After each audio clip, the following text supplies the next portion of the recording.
Is given, आपको वही याद रखना पड़ेगा, उधर जजेस कुछ नहीं कर सकते हैं। तो जैसे ये जो ड्राइंग दिया है, समझे कि नहीं? तो actin yes sir. Site and ATP binding site दिया है। अब सुनो, ऐसा कोई हार्ड एंड फास्ट रूल थोड़ी है, वो ऊपर एटीपी लग सकता है अगर कंसेप्ट देखा जाए तो। बट आपको ये रटना पड़ेगा कि जो ऊपर वाले साइड है वो एक्टिन बाइंडिंग साइट है, एंड जो नीचे वाले दो गोले हैं वो एटीपी बाइंडिंग साइट है। क्योंकि मैंने कौन करती घोषिया पे बाध्य करती, तो आपको ये डायग्राम याद होना चाहिए। इसलिए जब भी आप एनसीईआरटी प्रिपेयर करेंगे, आप पूरा डायग्राम को याद रखेंगे। अब जैसे ये देखो, इसमें जो ट्रोपोमायोसिन दिखाया है पूरा सांप जैसा दिखाया है, एक्चुअली ये गलत होता है। ट्रोपोमायोसिन छोटा छोटा डबल हेलिक्स होता है, सिर्फ यहाँ होगा, बट ये पूरा सांप जैसा लौटा दिया उसको चारों जगह पर। एंड बट ट्रोपोनिन ठीक दिखाया है, ट्रिपल हेलिक्स है, वो परफेक्ट है। ठीक है, ट्रिपल सब यूनिट्स, ठीक है। चलिए, सो दिस, तो इसलिए इसका ध्यान आप देंगे, बाकी कंसेप्ट मैं आपको सिखा दूंगा। प्राइम 40 चिल्ड्रन, हमारा जो शैलेश शिव धुनी है उसको lord Shiva has blessed him with the Shiv Dhuni, तो इसलिए वो डिस्कस कर रहा है कि वेडनेसडे भी एक क्लास रखा जाए। तो आप लोग को अगर मंजूर है तो बोलो, तो अब मैं आपको भी पासवर्ड दे दूंगा। Wednesday morning same time, suppose 10 बजे, कितना बजे था शिव धुनी? सर 11:30 से 1 बजे। 11:30 बोधे 11:30। तो मरवाओगे मेरे को, मेरा हर समय 2 बजे क्लास होता है। चलो ठीक है, 11:30 से 1 o'clock एक स्लॉट है, तो अगर आप चाहते हो तो आपको भी दिया जाएगा पासवर्ड, तो आप बता सकते हो मेरे को, ठीक है। Actually, you see, this is a beautiful blessing of God that you could have read everything from JJS, but आप लोग पता नहीं क्या करते हो, अब वो आप ही जानो, समझ में? चलिए, and at least all this physiology topics आपको एक बार पढ़ लेना, समझे कि नहीं? चलिए, तो आप बताएंगे, otherwise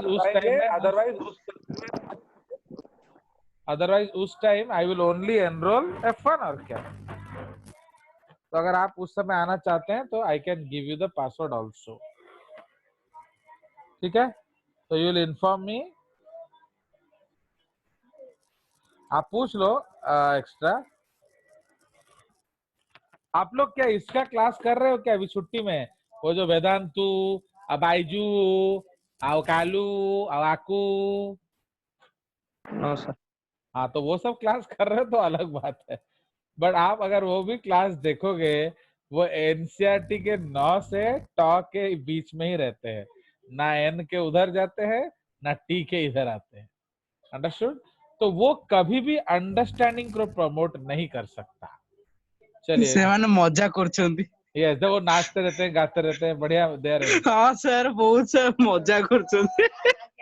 but I have already uploaded a lot of videos, अभी चल रहा है, तो हाँ सर, यूट्यूब रे आप लोग YouTube जाकर जे सर सर्च कर सकते हो, a lot of videos are there, आप उसको देख सकते हो, तो आपका पूरा कंटेंट बेस डेवलप हो जाएगा। इवन ये जो वीडियो है इसको भी मैं अपलोड कर दूंगा, तो सारा वीडियोस रहता है। तनिषा है सब्सक्राइब, तो आप लोग भी सब्सक्राइब एंड शेयर कर सकते हो, okay, and read it, because I want that you should be qualitative. अगर आप क्वालिटेटिव रहोगे, आपको कब एक भी क्वेश्चन मिस नहीं होगा, ओके। चलिए, so now will go back to our topic. So हम लोग जो डिस्कस कर रहे थे, तो we were discussing actually the what, we were discussing जो, ठीक है, तो वी वर डिस्कसिंग दैट आपका जो न्यूरोमस्कुलर जंक्शन क्या करता है। So now I will be sending you screenshots, you don't need to worry. तो अब जो हमारा क्या था, तो हमने एक्सोसाइटोसिस ऑफ सिनेप्टिक वेसिकल्स कर दिया था। अगेन आप देखिए, कैल्शियम किसको एक्टिवेट कर रहा है? माइक्रोट्यूब्यूल्स। माइक्रोट्यूब्यूल क्या है? साइटोस्केलेटन। तो यू वॉन्ट बिलीव, कोई भी अच्छा सेल बायोलॉजी का बुक लोगे, उसमें साइटोस्केलेटन एक बहुत बड़ा चैप्टर होता है, बट एनसीईआरटी ने साइटोस्केलेटन कुछ भी डिस्कस नहीं किया। तो लाइक मसल में myofilament, this is microfilament, cytoskeleton, microtubule, cytoskeleton, spindle fibre, cytoskeleton, है कि नहीं? चलिए, तो इसलिए इधर आपका कौन सा माइक्रोट्यूब्यूल, ये साइटोस्केलेटन यूज हो रहा है? माइक्रोट्यूब्यूल। तो माइक्रोट्यूब्यूल। माइक्रोट्यूब्यूल्स क्या करते हैं, वो आपका सिनेप्टिक वेसिकल को नीचे से खींचते खींचते लेकर जाएंगे एंड मेम्ब्रेन के साथ जोड़ देंगे। ओके, मेम्ब्रेन में जो खोला बंद होगा that is with the help of microfilaments. तो always remember microfilaments are associated with membrane. Membrane. Okay, अब एक्सोसाइटोसिस जब हो गया आपका, now exocytosis of neurotransmitters. Okay, exocytosis of neurotransmitter होता है। Okay, exocytosis of, यहाँ हम एसिटिल कोलिन देख रहे हैं, तो acetylcholine occurs in the neurotransmitters. Okay, तो ये हुआ। अब क्या होगा?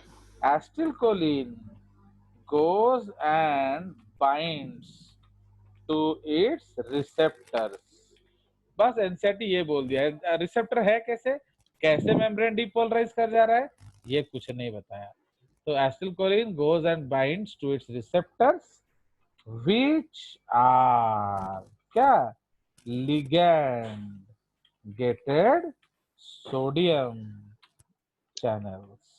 And please remember these are proteins, so very specific. कौन सा ligand? Acetylcholine.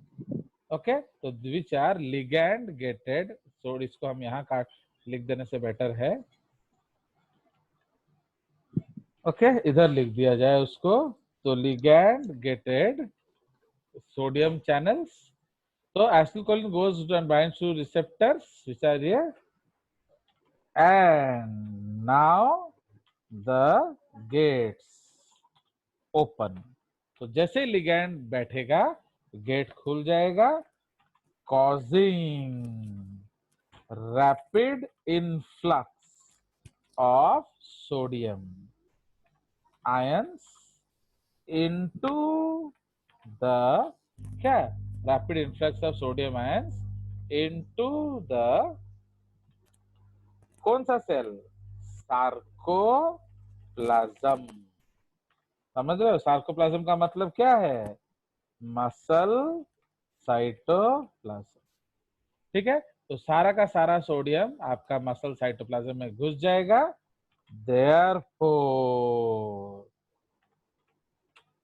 क्या?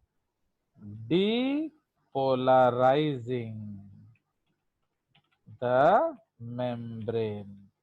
तो आप याद रखेंगे, डीपोलराइजेशन का मतलब होता है excitation. Okay, now suppose I have asked Jyoti to stand up. Jyoti, I have asked you to stand up, तो उसका मीनिंग क्या होता है? खड़े हो जाओ। समझ में आ गया? समझ में आया मैं क्या बोलने Yes, वाला sir. था? तब माने यू आर डीपोलराइज्ड। अब आप खड़े हुए क्या अभी तक? No sir. क्यों? क्योंकि आप बदतमीज हो। आपके तो समझ रहे हो कि नहीं?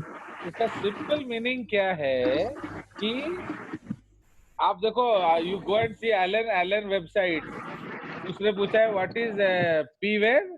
पी वेव का मतलब होता है आपका, ओहो, ये किसका गुरगुर हो रहा है? Please switch off your mic. Okay, so P wave का मतलब होता है, उन्होंने लिखा सिस्टोल, एट्रियल सिस्टोल। अरे कोई जरूरी थोड़ी है कि डीपोलराइजेशन के बाद मसल कॉन्ट्रैक्शन हो।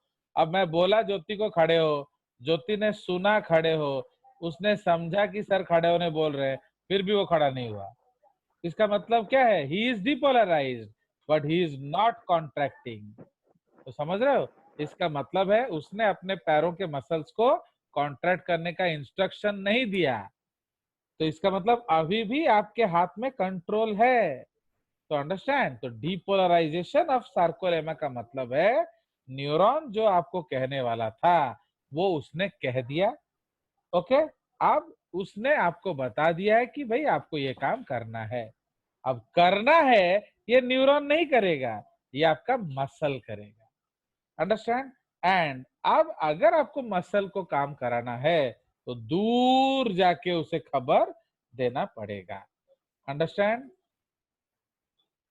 Now let us see another beautiful figure. Fine.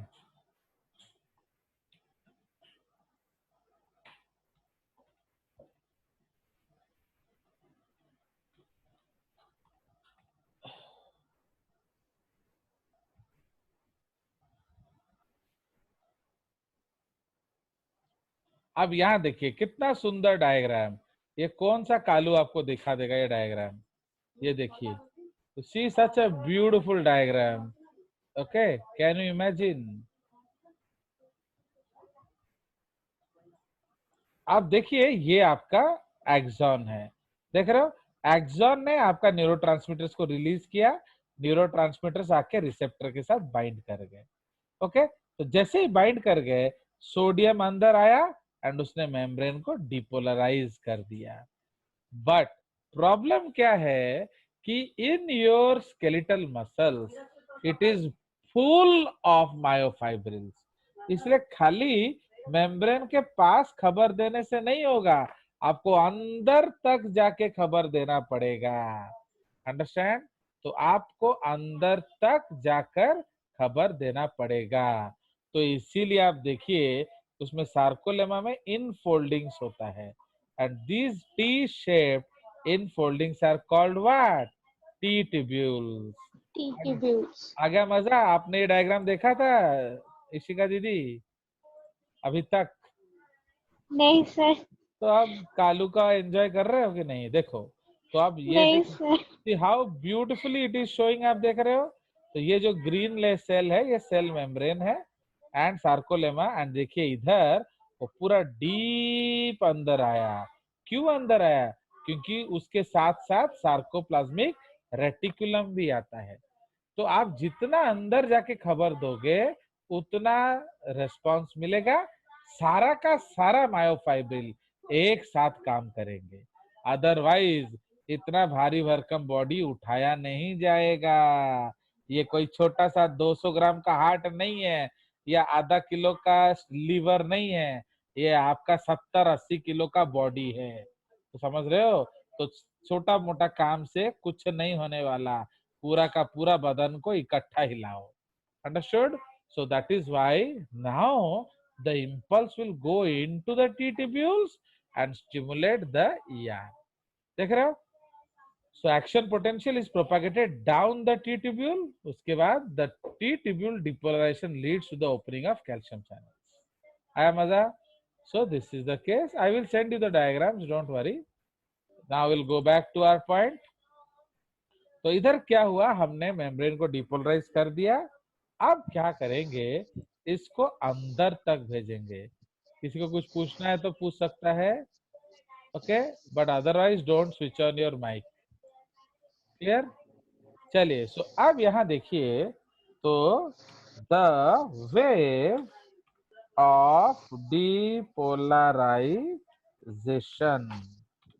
Okay is passed deep into the muscle fiber through T-shaped, क्या T-shaped membrane foldings known as T tubules. Okay, they facilitate in the message transfer, okay, deep into the muscle. And now क्या होगा? तो अब sodium आ गया, again depolarisation का मतलब sodium wave. तो अभी हम किसको एक्टिवेट करेंगे बताइए? बिकॉज मैंने आपको बोला है सोडियम दो चीज को बुलाएगा, काम करना है तो कैल्शियम। कैल्शियम, रेस्ट करना है तो पोटेशियम। अभी किसको बुलाएं? Calcium. Calcium. So and now this stimulates voltage gated calcium channels of the sarcoplasmic reticulum. तो what is sarcoplasmic reticulum? Smooth ER. तो आपको मालूम है स्मूथ ईआर का एक फंक्शन होता है कैल्शियम स्टोरेज। तो SCR of the muscle cell, तो उसको हम लोग सार्कोप्लाज्मिक रेटिकुलम बोलते हैं, उसका कैल्शियम चैनल खुल जाएगा। Now a lot of you may be thinking, कभी तो ये अंदर ले आते हैं, कभी तो ये बाहर ले जाते हैं, तो ये हम कैसे समझेंगे? तो this is a very very good question. Please remember, ये आपको अपने ब्लड में मिला देना है कि नॉर्मली किसी भी सेल के चारों ओर एक ईसीएफ होगा, एक्स्ट्रा सेल्यूलर फ्लूइड, एक आईसीएफ होगा, इंट्रासेल्यूलर फ्लूइड, है कि नहीं? तो ऑलवेज एक्स्ट्रा सेल्यूलर फ्लूइड में सोडियम ज्यादा होगा। I am telling about normal conditions. तो sodium will be more, calcium will be more, and आपका chloride ions will be more. तो सोडियम, कैल्शियम, क्लोराइड आयंस, ये तीनों ईसीएफ में ज्यादा होंगे। Okay, they are more in the ECF and in the ICF.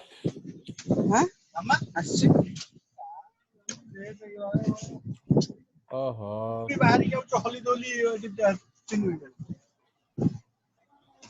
Fine. So now actually जब आप लोग का माइक खुला रहे तो please ensure nobody talks around,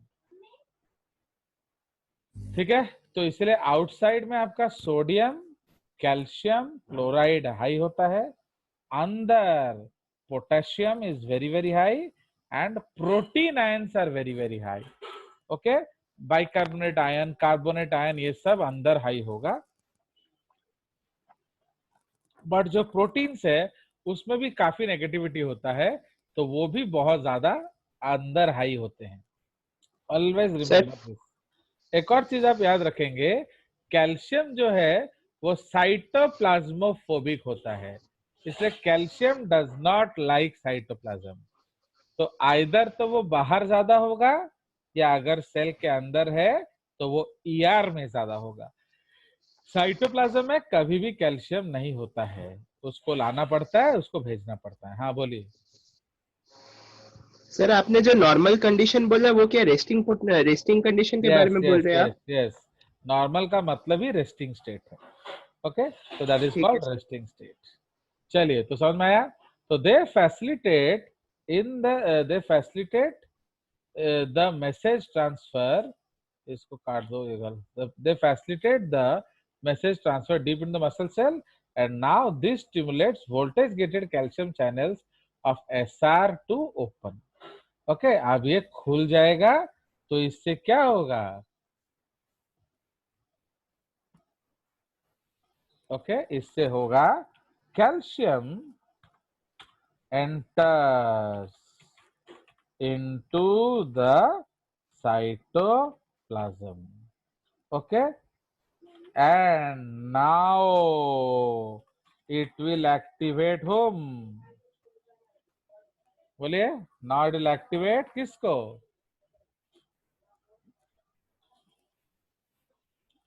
calcium किसको एक्टिवेट करता है? थिन को ना थिक को?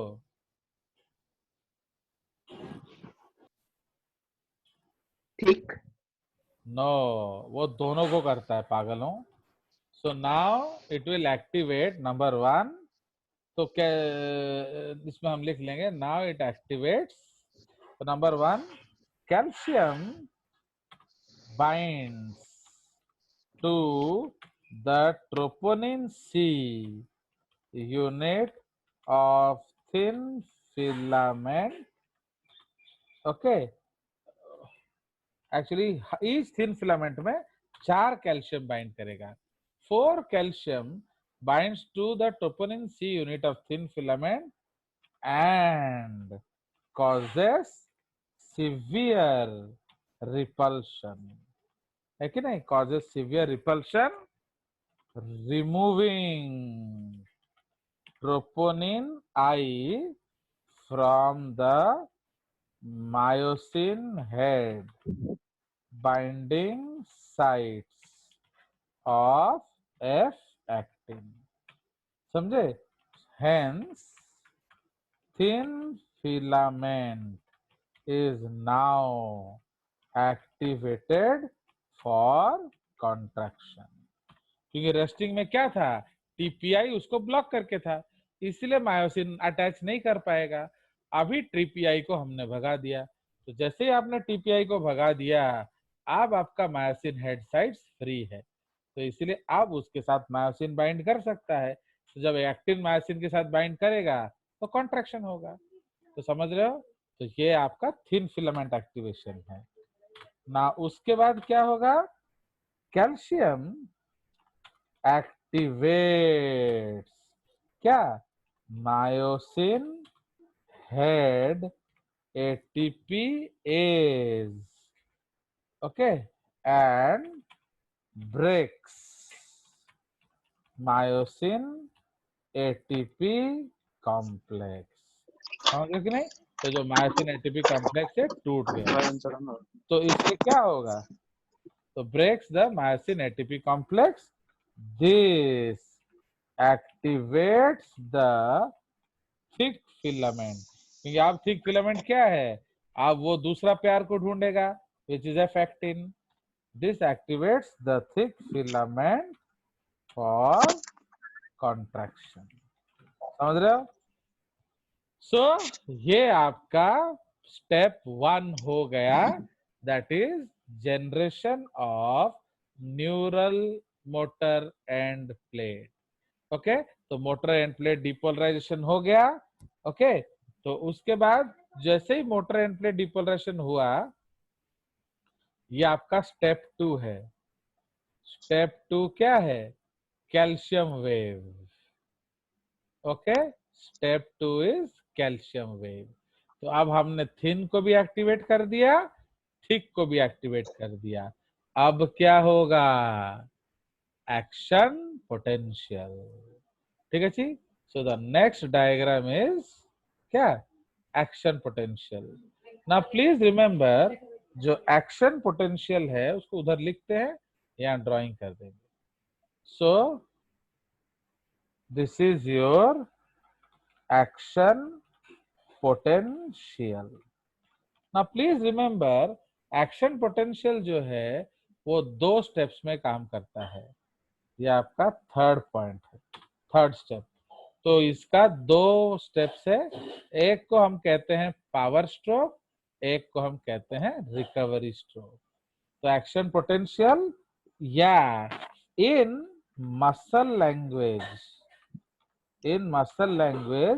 It is known as twitch. तो तनिष सिंघल इज देयर। तो एक्चुअली ये सब जो टर्म्स है ये आपका एनसीईआरटी में नहीं दिया है और ना ही आलू कालू में दिया है, बट क्वेश्चंस आता है। In muscle language it is known as twitch. तो प्लीज रिमेंबर, एक्शन पोटेंशियल एक न्यूरोनल टर्म है, तो जब आप मसल फिजियोलॉजी पढ़ रहे हो उसको कहेंगे ट्विच। अंडरस्टैंड? तो इसमें 2 स्टेप्स होगा, एक है पावर स्ट्रोक। ओके, तो पावर स्ट्रोक, तो पावर स्ट्रोक में क्या होगा, तो F actin plus myosin ADP plus PI complex, है कि नहीं? तो ये अभी छोड़ा नहीं है उसको, क्योंकि एक्टिन ने अपना जवाब नहीं दिया है। तो F actin plus myosin ADPI plus PI complex, तो ये क्या बनाएगा, सो अब ये दोनों जुड़ जाएंगे, so that is called actomyosin. Okay, actomyosin ADP plus PI complex. पर अभी भी छोड़ेगा नहीं उसको, वो उसको पकड़ के रखेगा, क्योंकि पता नहीं एक्टिन फोटो देगी कि नहीं देगी। तो उसके बाद नेक्स्ट स्टेप क्या होगा, अब दे दिया एक्टिन ने फोटो, तो अब हम क्या कर सकते हैं, एडीपी प्लस पीआई को छोड़ सकते हैं, है कि नहीं। उसको छोड़ दिया एंड अब बन जाएगा F actin myosin complex, F actin myosin complex. क्या हो रहा है, एफ एक्टिन मायोसिन कॉम्प्लेक्स। तो इसको हम कहते हैं पावर स्ट्रोक और क्रॉस ब्रिज फॉर्म। ठीक है, तो आपका क्रॉस ब्रिज बन गया। उसके बाद क्या होगा, the energy provided by ATP hydrolysis. Okay, the energy provided by ATP hydrolysis is used to pull the Z disc, है कि नहीं, towards M line। समझ रहे हो, तो इसको हम कहते हैं पावर स्ट्रोक। तो ये हम आपको ड्राइंग में दिखाएंगे। तो अब जो एनर्जी मिला उससे हम खींचेंगे। अब खींच लिया, अब क्या करोगे,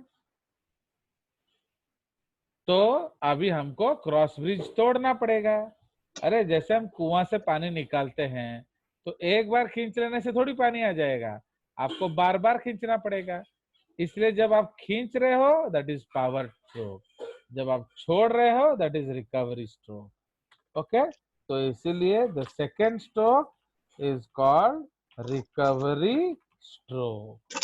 तो अब वो कैसे रिकवर करेगा, बोलिए कैसे वो छोड़ेगा। तो छोड़ने के लिए हमें क्या करना पड़ेगा, एफ एक्टोमायोसिन को अब आप क्या देंगे, एटीपी। ओके, तो ये एटीपी कहां से आया, regenerated with the help of creatine phosphate। समझ रहे हो कि नहीं, ओके समझ रहे हो। तो मसल के अंदर आपका एटीपी नहीं मिलता है, तो इसीलिए आपको क्रिएटिन फॉस्फेट के साथ रिएक्ट करके उसको बनाना पड़ेगा। अंडरस्टूड।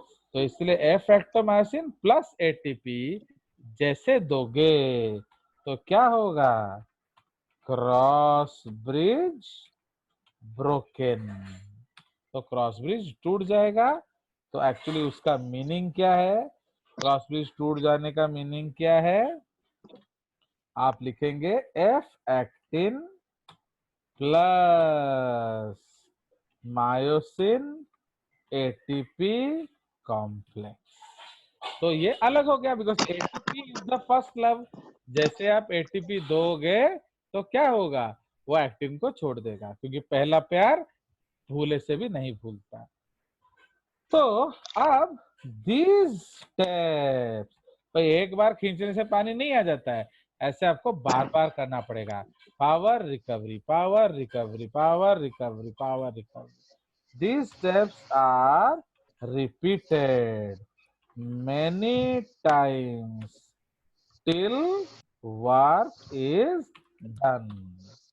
ओके, ना एक नोट याद रखेंगे that recovery stroke is not relaxation, ये याद रखेंगे।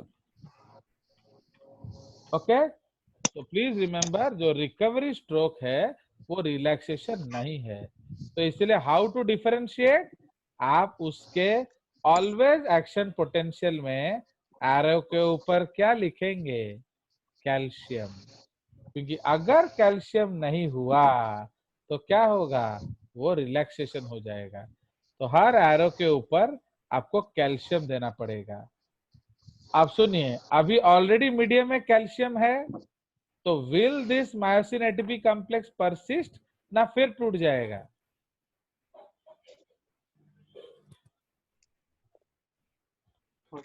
बोलिए। आपका जो देख रहे हो, आप लोग को कुछ नहीं आ रहा है ये सब चीज, ये आप लोग कुछ पढ़े ही नहीं हो। तो अब कैल्शियम है तो मायोसिन एटीपीएस ऑन रहेगा, ये जो मायोसिन एटीपीएस है ये ऑन रहेगा। तो इसीलिए आपका ये जो इसको रिकवरी बोला जाता है, रिलैक्सेशन नहीं, क्योंकि ये जो मायोसिन एटीपी कॉम्प्लेक्स है ये शॉर्ट टर्म है, ये इमीडिएटली टूट जाएगा। Short term immediately breaks due to calcium ATPase activity, है कि नहीं? तो इसीलिए अब हम लोग वो ड्राइंग बनाएंगे जो आपके बुक्स में दिया होता है। अब आप जब ये ड्राइंग को बनाएंगे तब आपको समझ में आएगा। सो this is given in your book, तो एक बार मेरा ड्राइंग और उस ड्राइंग को कंपेयर कर देना। Understood?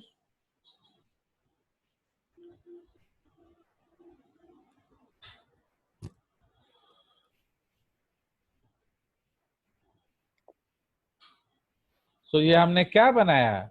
These are all thin filaments. तो ये Z डिस्क है, this is Z and this is thin. Understood? अब हम ये this this this this this, तो ये वो साइकिल है। अब हम बनाएंगे थिक फिलामेंट। तो थिक फिलामेंट को आप अंदर ऐसे से बनाएंगे। So this is thick filament,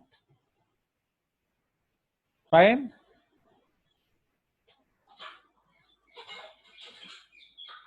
now अब थोड़ा बारीकियों पे कंसंट्रेट किया जाए।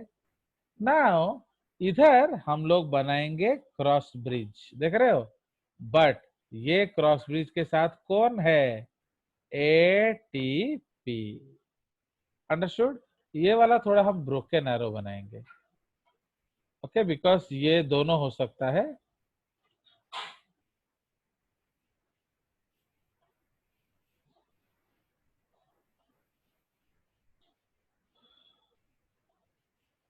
सो this is a broken arrow, okay. तो इसीलिए ये ब्रोकन क्या है मैं आपको समझाऊंगा, क्योंकि इसका कोई डेफिनाइट टाइम पीरियड नहीं होता है, ओके। सो अब ये आपका है head cross bridge and this is ATP. तो अब आपका स्टिमुलस आया था, तो स्टिमुलस आया जब, तो आपको क्या मिला है? नाउ आपके पास कैल्शियम है। तो जैसे ही कैल्शियम होगा एटीपी इज स्टिम्युलेटेड, है कि नहीं? तो उससे क्या होगा? ATP is stimulated and troponin I moves out. तो जब ट्रोपोनिन आई मूव्स आउट तो थिन फिलामेंट में this is your myosin head binding site, ये फ्री हो गया, फ्री, है कि नहीं? अब आपका जो ट्रोपोनिन हेड है, okay, this is myosin head. अब इसके पास क्या आ जाएगा? ADP plus pi.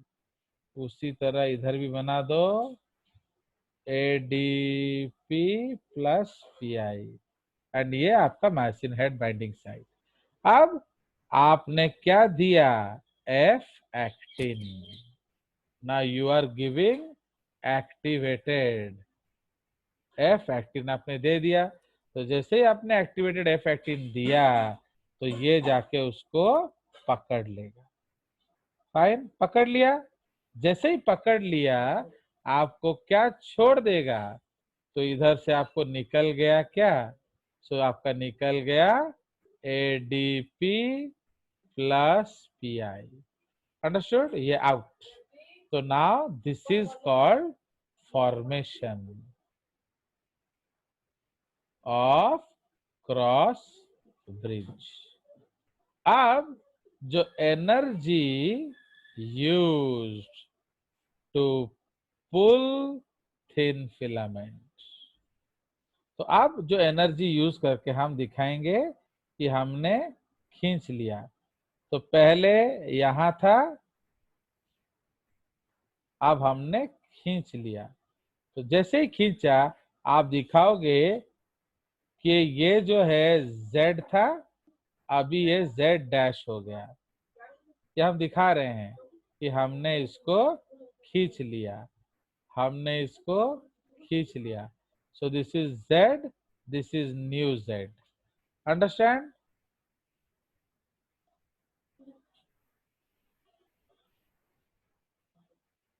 नाउ अब ये जो एटीपी आपको मिला है, ADP, now this ADP is reacting and producing what? This ADP in presence of creatine phosphate and creatine phosphokinase enzyme is producing ATP. अब ये जो ATP है हम इस स्टेप में यूज करेंगे। ओके, तो we will use in this step. तो दिस स्टेप में जब हम यूज करेंगे तो अब इधर हमने दिया एटीपी। तो जैसे ही आप ये एटीपी दोगे तो क्या हो जाएगा? वापिस रिकवरी स्ट्रोक हो जाएगा।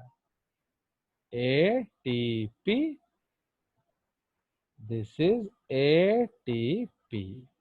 फाइन, आ गया मजा? सो यहां से यहां है power stroke and this step is called recovery stroke, and yet this will continue till work done. Okay, तो अब इसीलिए आपको हर स्टेप में कैल्शियम दिखाना पड़ेगा।